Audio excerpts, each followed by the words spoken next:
What's going on, everybody? Welcome back to the videos. Just want to inform you that the first part of this video is more vlog oriented. I believe the first 8 minutes is me just prepping the Prelude, and then the other part of the video is more DIY oriented, where my friend Brian and I show you how to uninstall and reinstall your rack and pinion for your 97 through 2001 Honda Prelude or Mark V or 5th gen Honda Prelude. If you have any questions regarding the process, please shoot me your question in the comments below. Brian and I went into as much detail as we could, showing you every nut and bolt that needs to be taken out, take out the brackets and the whole rack and pinion assembly itself, as well as the hard lines. The whole process honestly wasn't as bad as a lot of people made it out to be. I do highly recommend that you do this if you're kind of experienced, and most definitely have a second person that is experienced. It was a pain in the ass, but again, not as bad as people thought it would be. So again, any questions, throw in the comments below and enjoy the video. What is up, everybody? Welcome back to the channel. Hope you're all having a great day. And if you're new to the channel and want to hit the subscribe button, that would be awesome. Quickly want to say thank you again all for your continuous love and support. Not too long ago we hit about 1,400 subscribers, so thank you for that. And then about an hour ago when I checked, we were at like 1,430. So thank you all so much from the bottom of my heart. It means the world to me. I'm trying to bust out as much content as I possibly can, and if you're following the channel, you would know that I am in the process of purchasing my new motor and trans for the swap. Currently have almost all my parts, just need new mounts, traction bar, ECU, and an upgraded clutch, and then I'll be ready for my motor and trans purchase. In between being a homeowner and wanting to remodel your house and the Prelude, trying to finish it by the end of the year, just trying to balance out the priorities is really hard, but I'm focusing on the Prelude right now, and then next year I'm gonna focus more on some DIY home stuff. But for today's objective, well, not today, this weekend's objective, I told myself that I need to finally replace my rack and pinion. So my buddy Brian, thank you Brian, and myself will be replacing the rack and pinion on the Prelude. Mine it's been leaky for about, I think, 5 or 6 years now. And all the boots on both the driver's side and passenger side are just ripped. But the the outer tie rods are still good. So that's going to be a very, hopefully, not stressful project for Brian and I tomorrow. But today I'm going to be just prepping the Prelude, just getting the Prelude on jack stands with the wheels off, and just lubricating the bolts for us. But let's go check out that rack and pinion. Oh, right. Hello. Cool. Here's the Prelude. What sucks about the location of my house is I get all of the afternoon sun, and it sucks, but good thing we got some clouds today. But finally going to be replacing that rack and pinion. My power steering pump is still good. I should honestly replace these hoses, but I might hold off on that. And my high pressure line is still doing good. Hopefully I don't need to replace that because I didn't buy that part yet. But here we go. Just picked up my remanufactured rack and pinion, all warranted, all tested, all that fun stuff. Oh, look at this beauty. This thing cost some serious money, but grateful that I get a good core deposit when I return my old one. I mean, it looks like a simple process, but from what I heard, replacing your rack and pinion is a pain in the ass. I've never done it, but I've seen it done on YouTube videos, and I think with 2 people, it shouldn't be a problem. As of right now, today, I'm going to just loosen up the power steering pump so I can take off the power steering belt, because I don't want to have to refill the reservoir with power steering fluid just for it all to leak out and cause more of a mess. This will just be easier for me. Got the car on jack stands, take the wheels off, PB blast all the bolts that I think need to be taken off. All right, got the belt off. Easy enough. Love that underdrive pulley. Also, if you haven't already, guys, check out Post Malone's new album. Love it.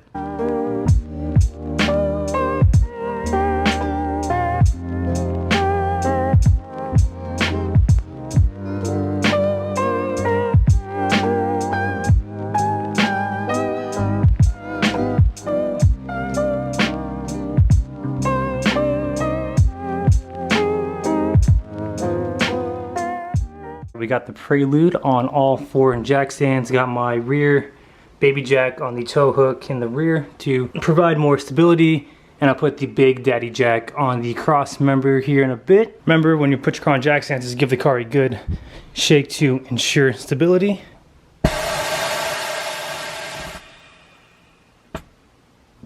Sick. So we got all the bolts also PB blasted. It didn't look too complex. There were 2 brackets with 3 bolts in each one that hold the rack and pinion. And then there are 2 bolts on the rack and pinion that need to be removed, which doesn't seem too hard. But I think getting the steering column disconnected to this spline here might be difficult as well. Well, I guess I could use this as an example.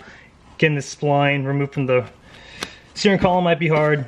And then also removing and installing the new high pressure lines might be a pain in the ass. But thank God Brian is very experienced, because I would not do this alone.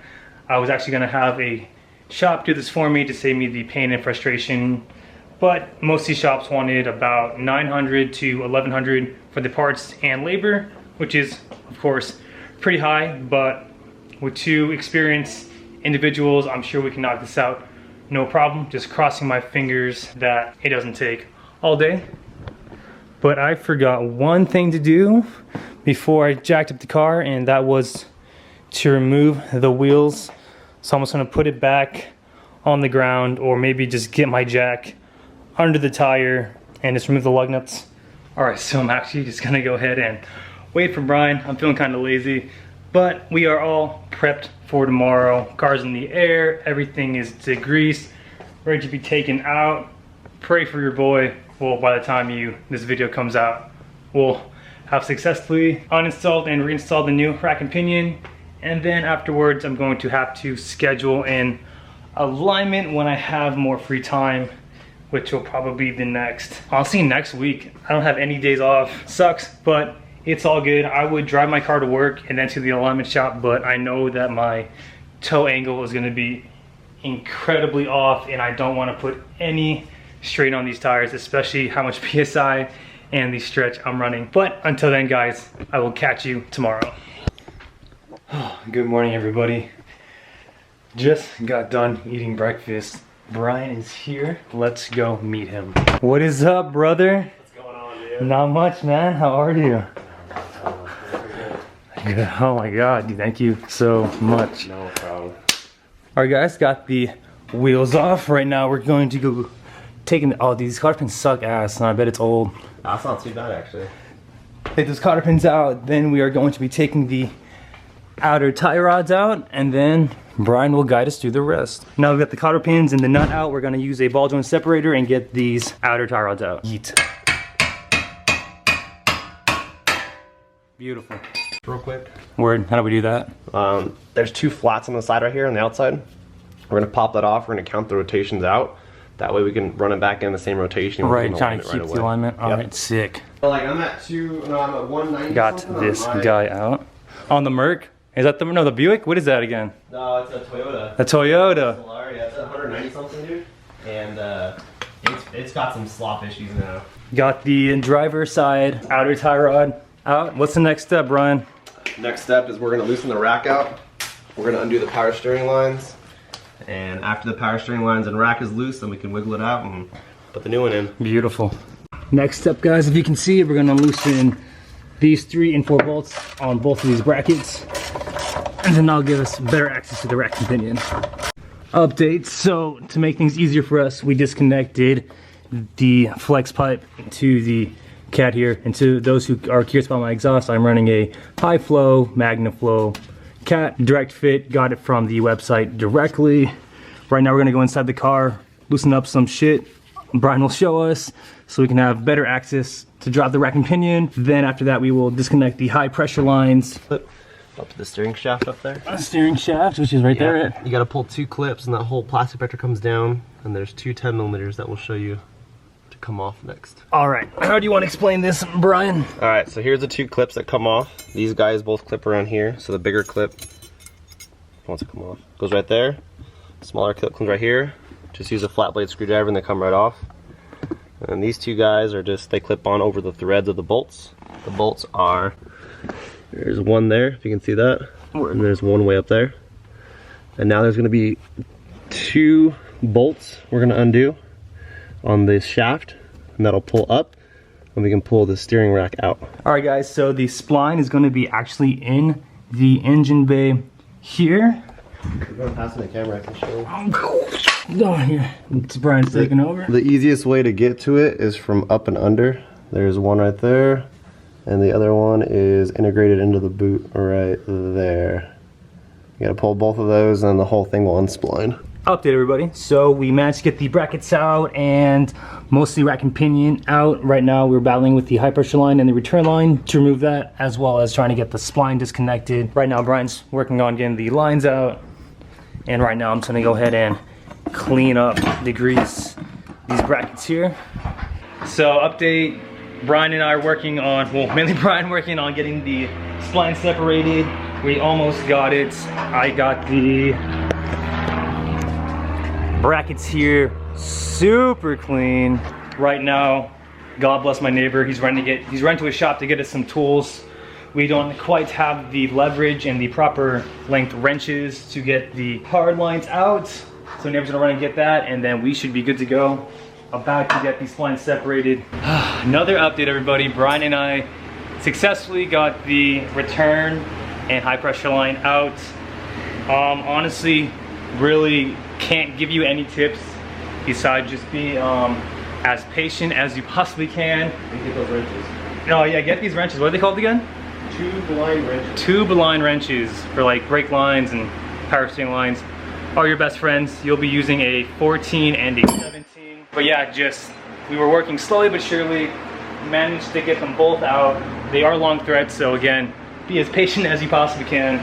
Now we just gotta get the spline out and we can drop the rack, put the new one in, put the hard lines back in, button everything up, flush the system, and we should be good to go. Ladies and gentlemen, fuck yeah, brother. Yeets! We got this bitch out. Damn, this is where we were, or did we do this? No, it's already broken. Oh fuck, all right then. Yeah. So this we'll just have to pry out, not a problem. Fucking A, dude. Thank God. So we're gonna go ahead and take this part off and reinstall the new one. Update again, we got Chris Boy here. So let's get down into the, cool. So we got the new rack and pinion in. Right now we are going to get the high pressure and return line in, then we'll put the spline back in the steering column, tighten everything up, rebutton up the exhaust, and we should be good to go. All right everybody, so Brian and I got the hard lines in. Again, tip, patience is key. Take your time with it because you don't want to strip the threadings on the male and female. Got the rack and pinion brackets in, nice and tight, as well as over here. Man, look how clean these are now. So Brian has to go to a wedding. Chris and I are gonna grab food. So we're gonna continue this tomorrow. All we need to do is button up the outer tie rods. Woo! And then flush the power steering system. I am tired. And we're good to go. So guys, we will catch you tomorrow. It's a new day, new morning. I just got done bolting back up the exhaust. Also, last night I power washed a little bit of the wheel wells, but mainly focused on the undercarriage. Got so much dirt out, and also went ahead and degreased my floor. Brian is here. Good morning. Today's objective to finish off, we're going to install the outer tie rods, do a nice eyeball alignment, and flush out the power steering system. All right, so right now we're adjusting the outer tie rods. So we're gonna break the locking nut loose and then turn this out as many resolutions until it unthreads. Put the new, or just put it back on the new rack and pinion. All right, got the outer tie rods on. So unfortunately, we have to run back to the parts store and get like Asian car Honda specific power steering fluid. I was just using the store brand, and that's not good because they have different detergents. So we'll be right back. All right, we are back. Got some actual Honda Asian compatible power steering fluid. I guess using power steering fluid that's not compatible just wears down the seals. So we're just gonna baste the rest of it out, put the new stuff in, and begin our flush. All right, got the power steering reservoir filled. Right now we're gonna flush the system by just turning the car left to right to full lock until the whole system is pressurized, as well as the rack and pinion, and then we will top off the fluid as needed. So far, everything has been successfully flushed out. Got all the fluid back into the rack and pinion, and the pump is doing good. Reservoir is not leaking. Right now, Brian and I are going to put the wheels back on and do a proper eye alignment and then button up the outer tie rods. Brian and I are actually going to wait until I get my new outer tie rods, which I ordered a couple days ago, so they should be here sometime this upcoming week, because it'd be pointless for us to make our major adjustments just to take the outer tie rods back out.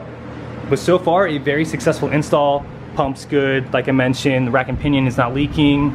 Our return and high pressure line is not leaking as well, thank God. But this side, if you are curious, is a little bit toe out by 1 degree.